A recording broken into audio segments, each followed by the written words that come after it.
வணக்கம். இது நம்ம கிச்சன். இன்னைக்கு நம்ம கிச்சனில் ஸ்நாக்ஸ் டைத்துக்கு என்ன பண்ண போகிறோம்னா கார்ன்ஃப்ளவர் மிக்சர் பண்ண போகிறோம்.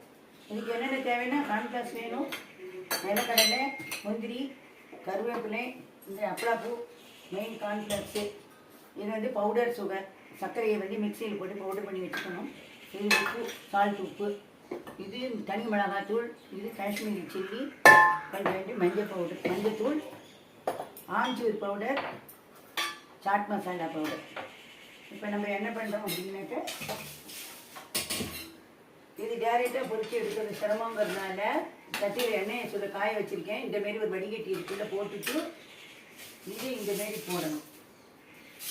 இதை எப்படியும் காட்டுறேன் பாருங்கள்.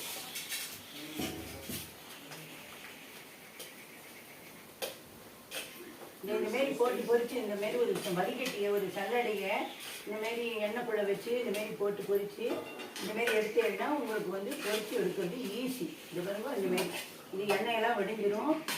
இந்தமாரி பொரித்து எடுக்கும். இல்லை கரண்டி கூட வலைக்கரண்டின்னு ஒன்று விற்கிறது, அது கூட வேணும் கேட்டால் கடையில் தருவோம். நீங்கள் அந்தமாரி கூட வாங்கி வச்சுக்கலாம்.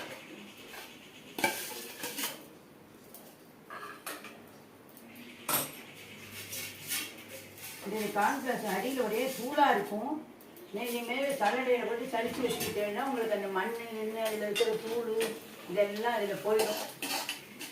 உங்களுக்கு எண்ணெய் கெட்டு போகாமல் இருக்கும். இல்லைன்னா எண்ணெய் இதில் இருக்கிற தூள், இந்த கார்ன்ஃப்ளவர் தூளானது அடியில் பவுடராக இருக்கும், அது அதில் இருக்கிற மண் இதெல்லாம் போய் எண்ணெய் கெட்டு போயிடும். இதோ இந்தமாரி நீங்கள் பொரித்து இதை எடுத்துக்கணும். இப்போ என்ன பண்ணுறேன்னாக்க இதை இந்தமாரி அப்பளப்பூவை பொரித்து எடுத்துக்கணும்.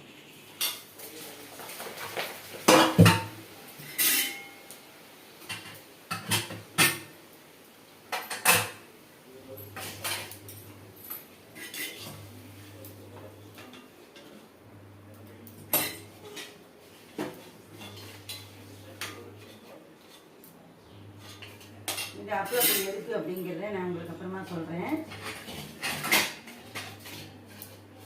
இந்த அப்பளப்பூவையும் இதில் போட்டுக்கணும். இப்போ என்ன பண்ணி சட்டி இதுக்குள்ள வச்சுட்டு இந்தமாரி கடலை, நிலக்கடலை, இது முந்திரி பருப்பு, இது 2 கருவேப்பிலை, அடுப்பை ஆஃப் பண்ணிடுவோம்.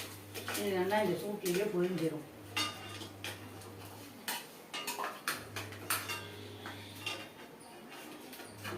அவ்வளோதான், இது பொரிஞ்சாச்சு.